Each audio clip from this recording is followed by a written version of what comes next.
economists, business people in the West, but for Russia, it until recently was viewed as something marginal. And what I'm going to do today is just to say a few words about what energy transition means, what is it, so to say, common denominator among political scientists, decision makers, and business community, how they understand energy transition. And then I will address the question about what it might mean for Russia as one of the leading exporters of hydrocarbons. And as you might know, Russia makes a lot of money by exporting oil, gas, and coal. By the way, $17 billion annually we get by exporting coal, and this is one of the biggest challenges for those who are very much concerned with the future of such kind of activity. And I will also try to touch a little bit upon the question about impacts of this energy transition on Russian foreign policy. Since Russian energy sector is export-oriented, as we'll see, about 3/4 of what we develop, oil, gas, as I said, and coal we export, right? And we might assume that with a decline of consumption on the world market, relationship between Russia and those countries which are importers can change. So there are, tons of literature on energy transition, and I just would like to present a few sources which might be available for you. Global energy transition indexes presented by World Economic Forum. There are a series of open reports. You can easily Google, find data, and data for every country. And basically, I don't have time today to go into detail. And of course, I just put on this slide a very important document, which is sort of a benchmark to grasp what happened over the last couple of years with Russia, since energy security doctrine basically views energy transition as an existential threat to Russia, to Russian energy security. And this energy security doctrine was adopted just 2 years ago, 2019. And I will show you a couple of slides with the most important points made by those who basically drafted this document.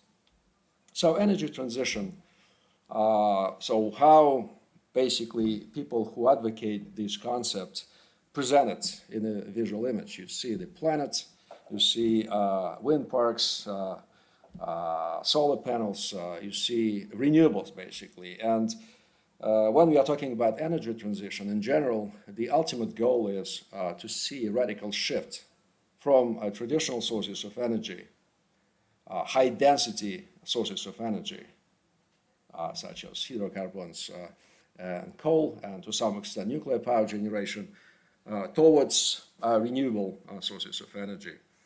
And there are quite tangible objectives. Idea is to have net zero emissions by 2050. Of course, some of you will see 2050. Those who are a bit older, for us, it's a horizon beyond our lifetime. And of course, 1.5 Celsius benchmark for carbon performance, which means that within the next 30 years, the climate change should not overcome this very important,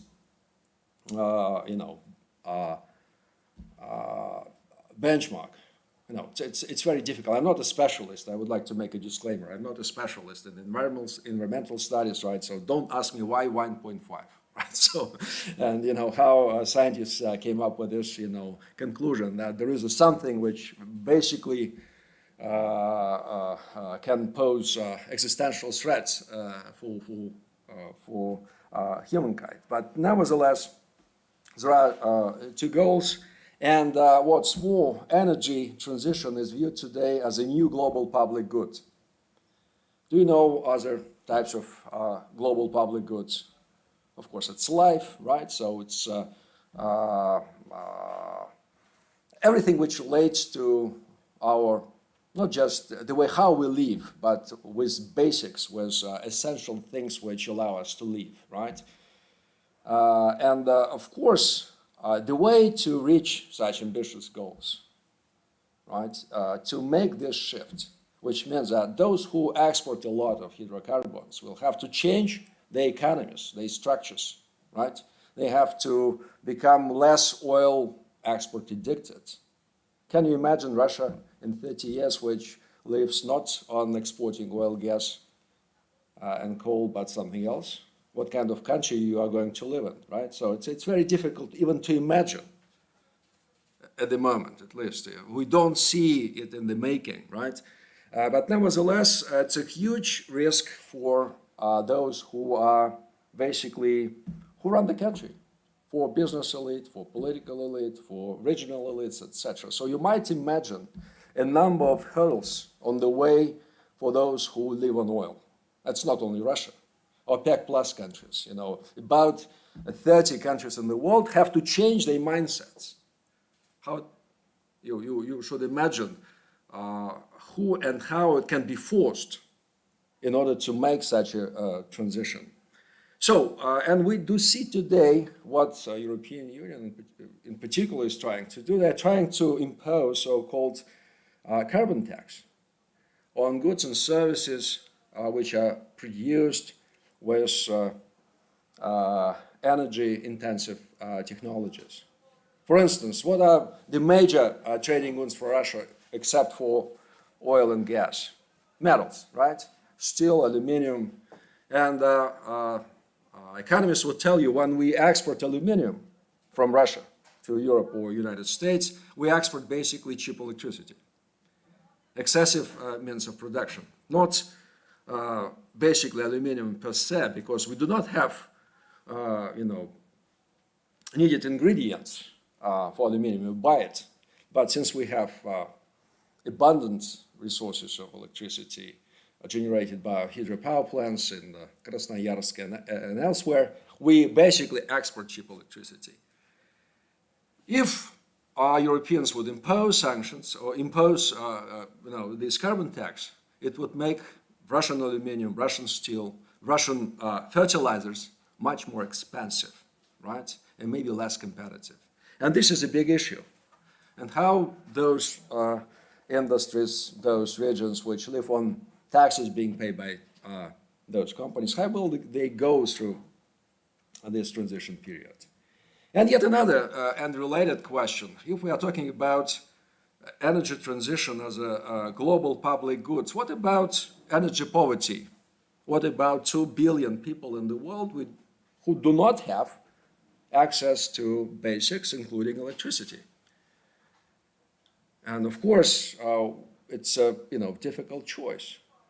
What should go first? Climate change or fighting energy poverty? How to deliver affordable energy sources to those who are in need? If you listen to people living in Africa, for instance, or in Asia with growing population. How to cope, two goals simultaneously. On the one hand, to ensure there's smooth energy transition. On the other hand, to provide others, those who live in developing and less developed countries, with the basics. So what is Russia's position in the energy transition context?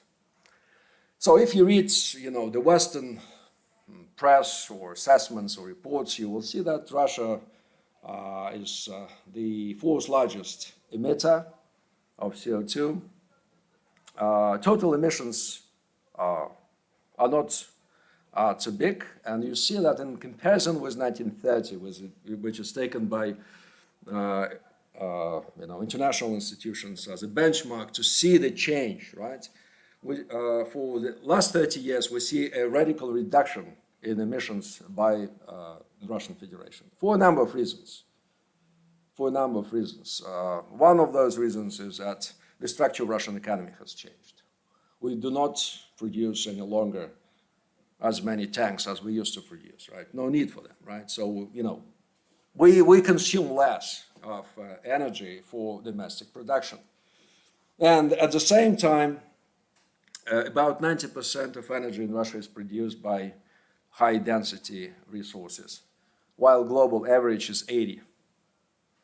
And high-density resources are those which I already mentioned. Gas, more than 52% in Russian energy mix is produced by using natural gas. It's oil, about 18%, coal, and only then goes hydro. And a big question mark we would put on the nuclear power generation, because Russians view nuclear power generation as a clean type of energy, as a green energy, because emissions are close to zero. If we put aside what we do with spent fuel, right, and how to take care about spent fuel, so there is no technology which would allow us, safely deal with spent fuel. But in terms of emissions, zero emissions, it might be an excellent solution. And till recently, basically till this month, till October 7th, right, Russia was one of few G20 member states that did not set a goal of carbon neutrality by 2050. So we were among outsiders.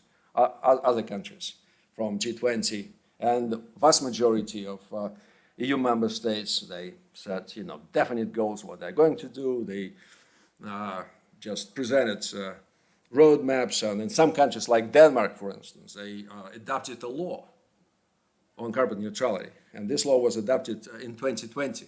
Very ambitious. It's not just law; they already enforce it.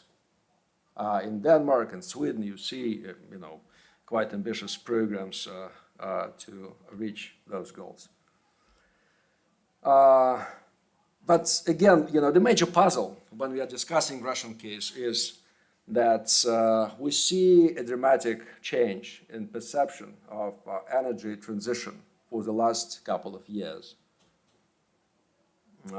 Basically, Russian leadership made a sort of a U-turn in the way how it sees energy transition.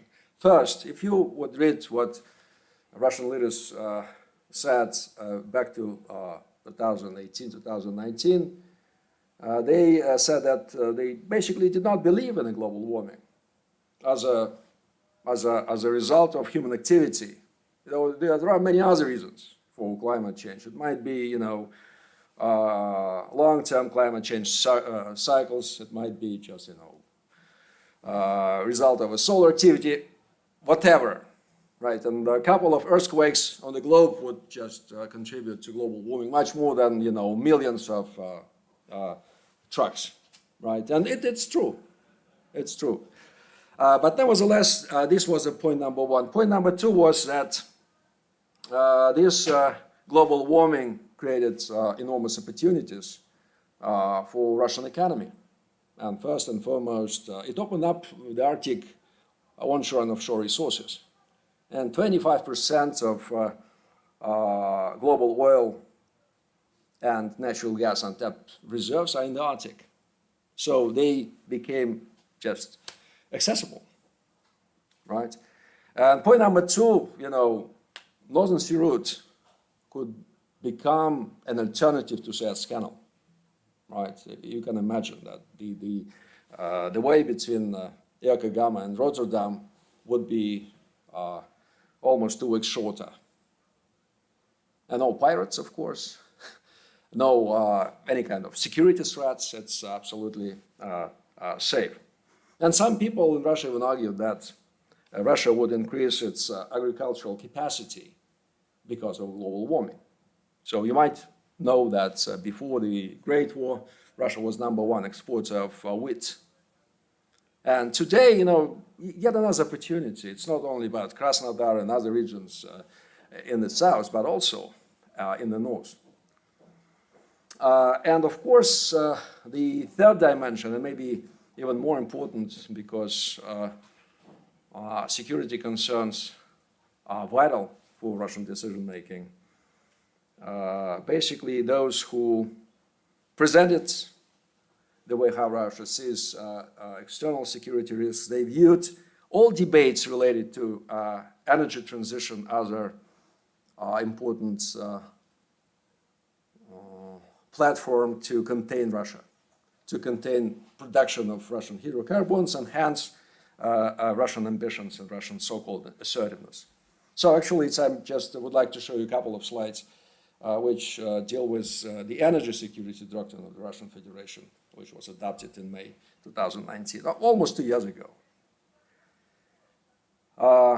Yeah, so what is energy security for Russia to begin with? It's not only security demand for the Russian economy, of course. The primary goal of every government which cares about energy security is to deliver as much resources as possible at affordable price without interruption. So it's the basic formula of energy security. But also, the second component of energy security for Russia, it's ability to fulfill, to implement export contracts, just to deliver needed amounts of hydrocarbons to countries across the globe, primarily in Europe and Asia. What else is said in Russian energy security doctrine? It's made clear that the energy sector is important because it's a key contributor to the federal budget. More than 1/3 of resources are coming from exports of hydrocarbons. Moreover, Russia became important and globally important, not just because of nuclear weapons, but also because of energy. And because Russia is one of the leading exporters of natural gas, which is viewed as a transition fuel for many countries in the period of the energy transition. So if we look at Millennium Development Goals, I don't know whether you're familiar with this term, but those goals were set by United Nations. Natural gas plays a vital role in reaching some of those Millennium Development Goals. And what's important for us at this point is that Russian energy sector suffers from illegal restrictions aimed at oil and gas sector as well as several other projects. So I'm just offering you a citation from this document. And basically, this is the way how Russia sees, the context in which energy transition is being assessed. Yeah, so this is the most important point. Enhancement of global efforts to speed up a shift to the so-called green economy as a part of fighting climate change at the expense of producers of traditional sources, ignoring such aspects of sustainable development as fighting energy poverty and the development of clean hydrocarbon technology. So basically, this is the starting point, right? There are some other external economic challenges to energy security in different regions. I will omit those points because of lack of time. But what do we see today? Basically, starting from energy summits initiated by President Biden, which Vladimir Putin attended. There was a joint statement by John Kerry and special representative of Russian presidents on climate change in the middle of July. I will show you the key points of this joint statement, where basically both countries declared that we are allies on fighting climate change. So, and actually, when we ask ourselves when and under what conditions countries might become partners or even allies, only if they have unifying threats. You know perfectly, that relationship between Russia and the United States are terrible, right? Terrible on all dimensions. And here is a marvelous opportunity to find something which would make us closer, right? It's a politically,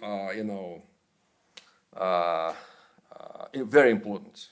So even if you don't believe in climate change, even if you still deny in deep of your heart, you see this opportunity and you cannot miss it. So I'm sure that one of the reasons why Russia is changing its attitude to climate change agenda and energy transition, one of the most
external shocks.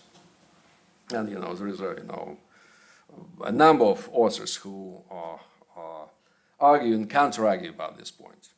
I do not want to go into detail. Basically those names which I mentioned here, they are basically 50-50. There are those who see Russia as a petro state, Goldman, Oslo, for instance,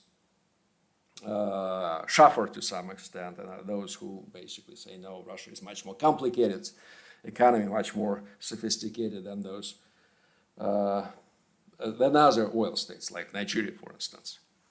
Some argue that decline of Russian national champions, such as Gazprom and Rosneft, would eventually mean a degradation of the country and its power, right? And that's why we should not do anything to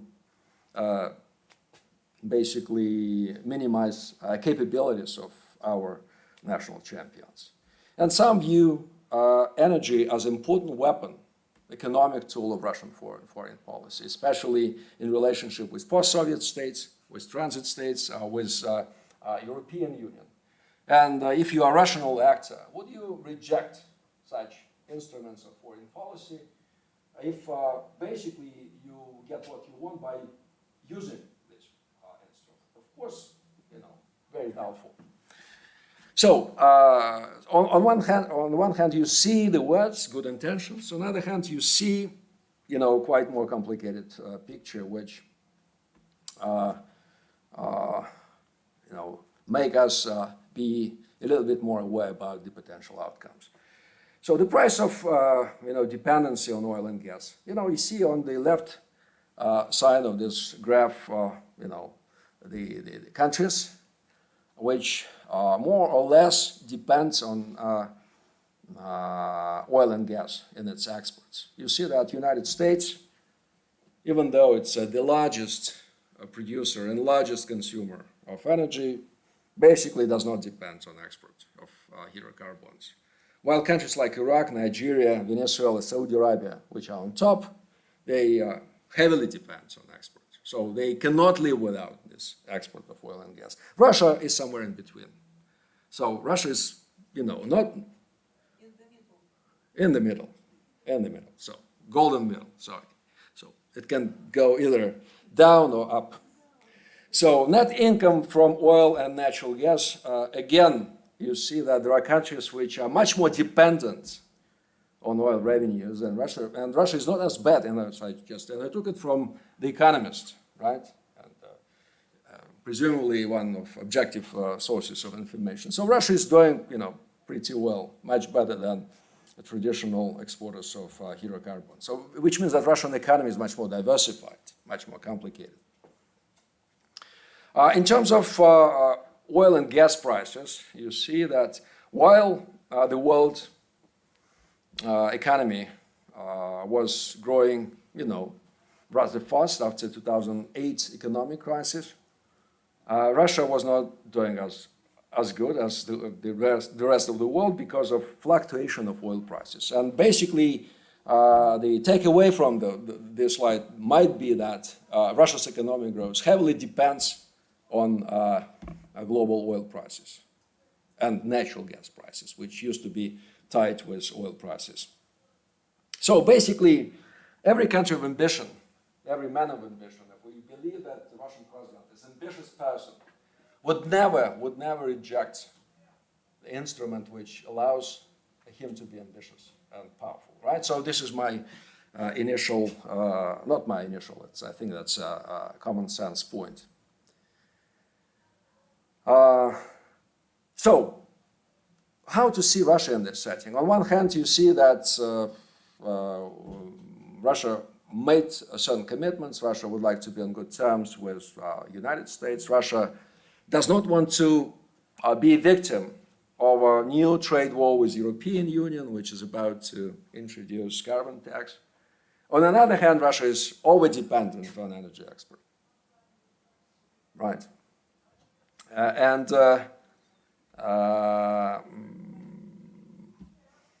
How to deal with Russian energy sector? It's huge.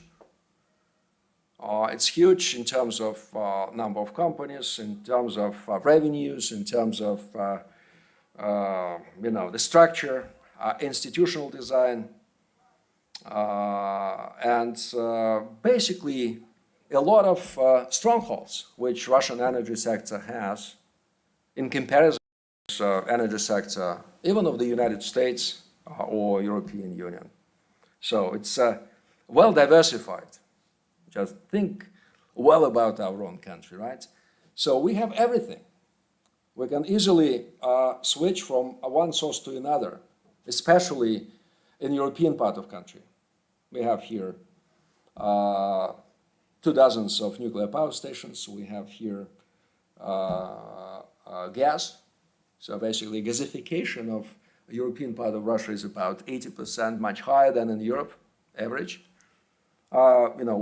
In case of needs, coal is available, and even hydro.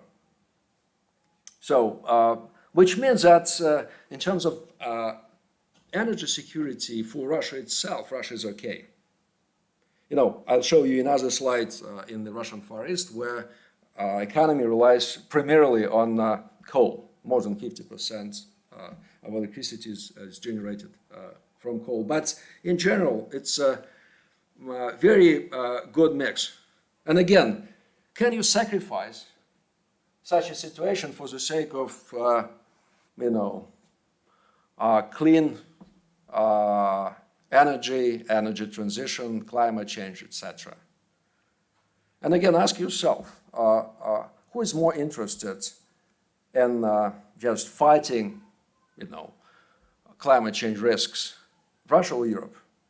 Overpopulated Europe with extremely high population density, so-called low state, or a country which is vast, which basically, except for Kaliningrad and St. Petersburg, will not suffer immediately from rising level of sea level, etc. So this is, a serious point. And again, if you think about export potential of Russian energy sector, it cannot be reduced exclusively to oil and gas. Rosatom, the most innovative Russian industry, has a portfolio of contracts, export contracts, which was about $3 billion US, 300 billion. Okay, so how to just cope with all this? Can you say that, guys, we will not build nuclear power stations. At home, we will not build nuclear power stations. In Asia, in Turkey, we'll stop.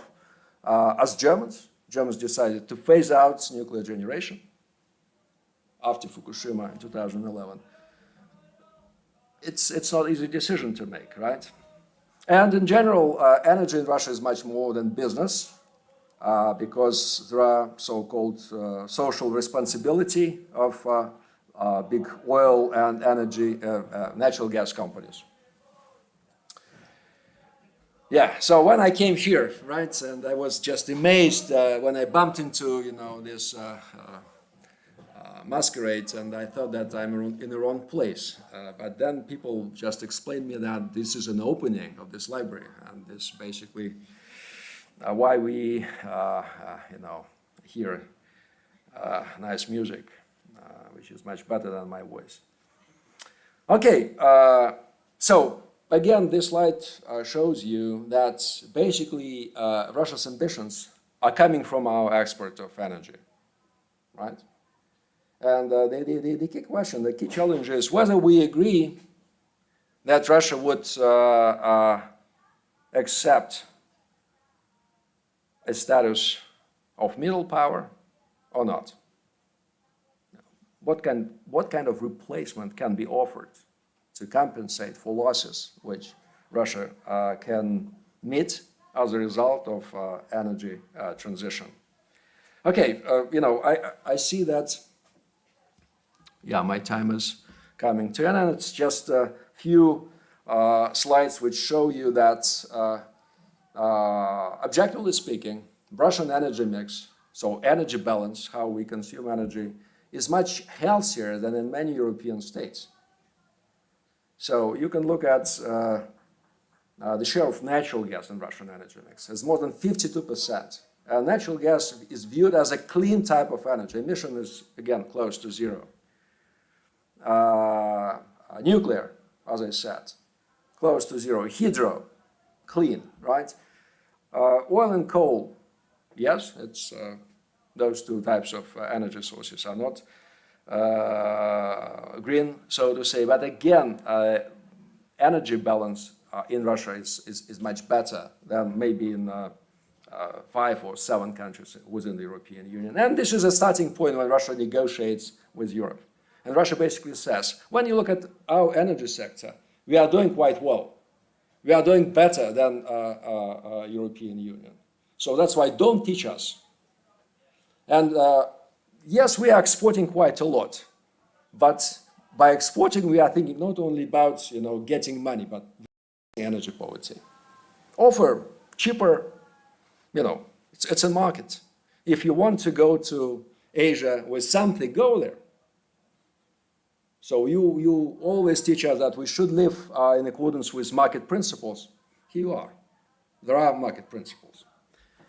So this is a slide which shows the consumption of coal in Russia, and on the right-hand side of the slide, you see that in the Far East, the share of coal in regional energy balance is almost 56%. Because there are no available pipelines and new fields, natural gas fields are not linked with the major centers of consumption.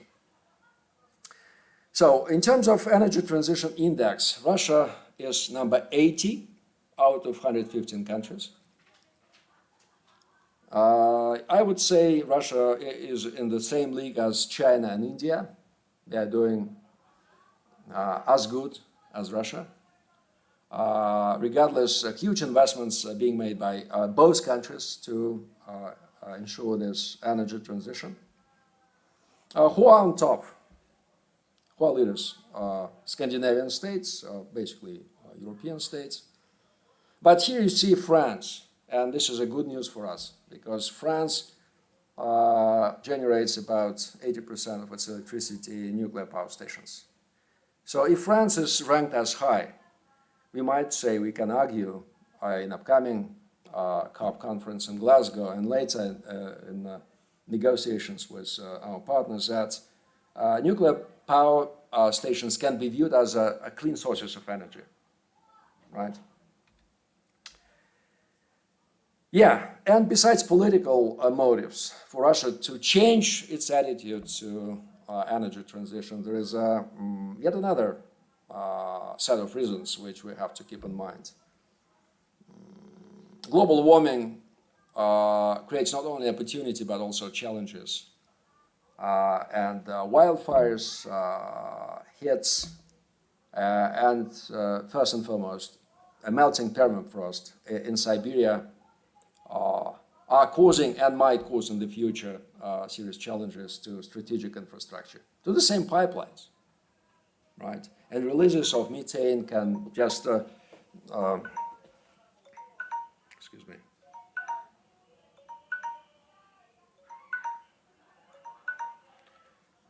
Okay, so I'm coming to an end. So we are losing. We are losing, in other words, quite a lot. And besides political motives, there are security interests, there are economic reasons to change the attitudes. So how to make energy transition possible? What are prerequisites? Again, I just focus on 2 or 3 points. First of all, you are expected to have a stable political system.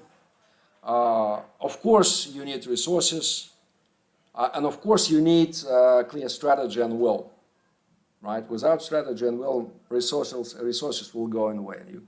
If you don't know what you're supposed to do, you will fail. Of course, research and development, and there should be a change in habits, how we consume, right? And this is basically will take some time to adopt new consumer behavior. Of course, there are skeptics. there are a lot of skeptics in Russia, in the governments, and one of them is Maxim Medvedev, the guy who was running negotiations between Russia and WTO when Russia was joining this institution. And skepticism is also fed by big problems of energy transition in the United States in Texas, right? This last winter in Europe and China. So high prices on energy today, to some extent, can be explained by speedy transition, energy transition. So basically, countries which are willing to reach their goals, they do not have a plan B, basically. That's why natural gas today costs tenfold more than it was a year ago. And last point. So why Russia has changed its attitudes? Russia would like to sit at the high table, right? So one of persistent factors of Russian foreign policy, its willingness to be among those who make decisions. If Russia does nothing, if Russia rejects energy transition as an important phenomena, which role Russia would suppose to play in Glasgow, right, in upcoming COP26.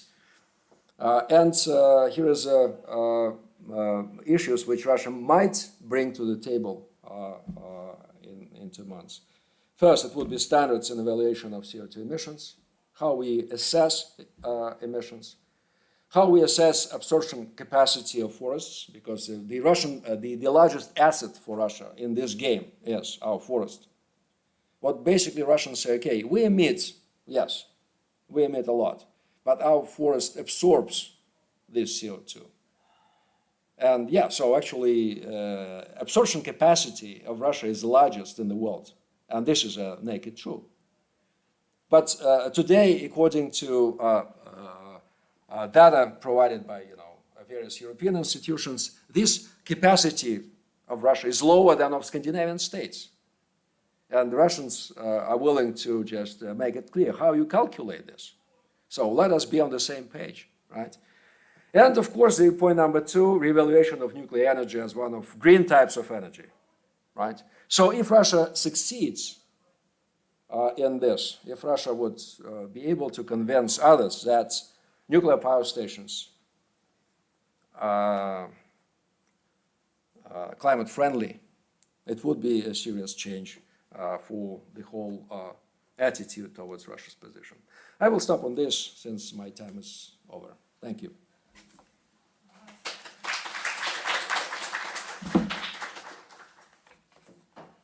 So thanks for this very interesting talk. And do you have any question?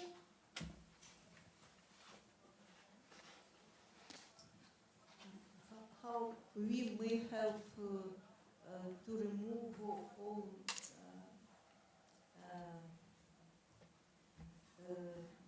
additional emissions as users of all things around us. Yeah, actually, it's So how we can emit less, right? So when we build, so actually there are several types of emissions, right? The first one is industry. You use new technology for production of, for instance, steel, aluminum, etc., right? New technology. So it's very consuming in terms of money. So you create new standards for buildings, for houses, just not to overspend on heating, right? It's public sector. Or transportation. You create more efficient vehicles, or you switch from using gasoline or diesel to electricity. So if you just reach success on those 3 dimensions, you are okay. So it's basically what others do. Okay? Any question?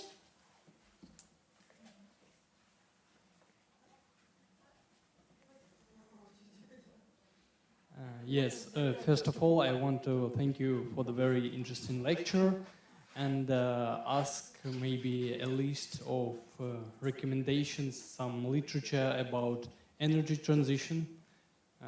Can you give some? Yeah, I think that I will share my presentation with organizers, right? And at least there are 3 titles.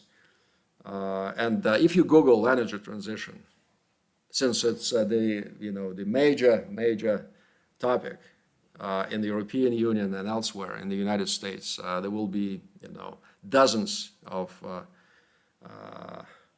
monographs and reports which are free. Should we read the Nature journal? Of course, the more we read, the better. And Nature is not the worst one. Sorry. Can you tell maybe how they can see from space how country emit CO2? Because I can't really understand how we can view it from space. As I said, I'm not a natural science specialist, but I can imagine that if in early 60s and 70s the military were able to see almost everything. It's emissions, the temperature. By temperature, you can measure the temperature. You can measure, again, it's just, I take it at face value what Kerry said. We have a technology which allows us to control emissions from the space. So actually it's, there is a technology. Again, I have degrees in history and law, but not in hard science. That's why I just leave it to experts. You can just try to Google and see the answer. Okay, so just the lady is asking. Yeah. Mm-hmm. Can I ask in Russian? Да, ради бога. Спасибо. Вот, просто я не сильно разбираюсь в этой теме, но глядя на те страны, которые подписывают Парижскую конвенцию, там соглашение об экологической чистоте и все против вот этого загрязнения, ну да, это все хорошо, но это все страны, которые потребляют энергию из России. То есть хорошо рассуждать, получая газ там российский, получая нефть там, и так далее, ресурсы из России, которые добывают. Понятно, что тратят на это, то есть добывая, она загрязняет окружающую среду, но при этом, то есть пусть они отказываются тогда от российской энергии, да, мы будем тогда производить ее меньше. Вот я такую точку зрения хотела обсуждать. Okay, so if I answer your question in academic English, so I think that you touched upon a very important issue, right? And this is about redistribution of energy market in general. What Europeans are trying to do, they are pioneers in producing, for instance, equipment for wind parks. Denmark, Netherlands, Germany, right? So they produce it. So if you convince the rest of the world that this equipment will save us from floods, wildfires, etc., so they create an enormous market for them. Solar power, solar panels. Those who produce solar panels, right, also win, right? Actually, so we can look at this issue through the prism of economics. They do not have natural resources, but they do have technology, right? And they manage to set agenda. And in politics, those who set agenda normally win. So, and the key issue here is that the combined West, European Union primarily, they managed to set this agenda. So they convinced the world that climate change is a reality, right? And we have somehow to deal with it. Okay, so maybe last question, right? Yeah, I see. Well, so we know that prices for gas and oil go up, and so that it's the reason why our government and our ruling people are so quiet, so calm. There is no matter to be concerned. Well, so, but we know that such the changing of prices are unpredictable. Prices may change unexpected. Well, this growth is a little bit unnatural. Maybe it is a result of plot, or it seems to be artificial a little bit. But everything goes away, and prices may change. Okay. So I think I got your point. I think I got your point. So first, Russia, as a member of WTO, made a commitment not to subsidize, and this transition period after Russia joined WTO in 2012 is over. And that's why domestic prices on oil products and natural gas will increase. So there is a principle of equal profitability on domestic and external markets. So this is we have to keep in mind. But of course there is a government, there is a special federal agency on tariffs, which is trying to control prices and not to allow them to grow fast, to police constituency, right? To please people, to avoid any signs of unrest, etc.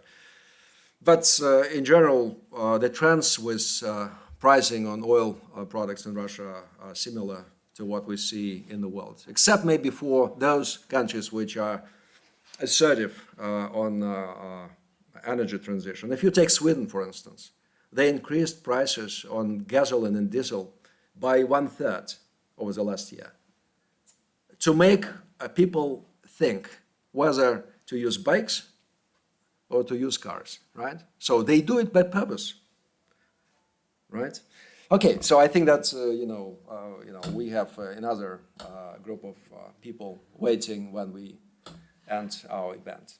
Спасибо большое, что поучаствовали в беседе. И это не самая простая тема, тем более на английском. Еще раз радуюсь тому, какая аудитория у Маяковки, тем более Европейского университета. Никита Андреевич, спасибо вам большое. Спасибо. Я предлагаю похлопать, как минимум. Спасибо вам. Ну, я надеюсь, можно будет вас еще поймать в кулуарах и поспрашивать. Поймать можно. В общем, ловите Никиту Андреевича. А у нас сейчас будет тема о лженауке, точнее о том, как различать, что наука, а что такое лженаука. Поэтому собираемся здесь через 5 минут. And I just want